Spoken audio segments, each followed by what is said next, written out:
Қаржы пирамидасын жарнамалады деп айыпталған вайнерлер Мейіржан Төребаев пен Мейірхан Шерниязовты қамауға алу мерзімі ұзартылды.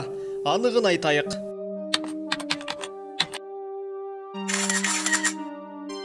Тергеу сотының қаулысымен тергеу органдарының өтініші қанағаттандырылды. Шерниязов пен Төребаевқа қатысты күзетпен ұстау мерзімін 2 ай мерзімге ұзартуға санкция берілді, деп хабарлады Алматы қалалық сотының баспасөз қызметі. Яғни сот шешімі бойынша олар темір торда тағы 2 ай отырмақ.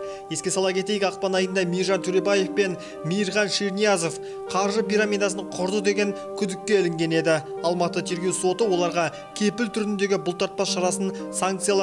Кейін Төребаев даулы оқиғаға қатысты пікір білдіріп, пирамиданың құрылуына ешқандай қатысы жоқ екенін айтты. Ал 19 сәуір күні Төребаев пен тағы 3 адам тұтқындалды. Көп ұзамай Төребаев пен Шерниязовтың 10 тәулікке қамауға алынғаны белгілі болған еді.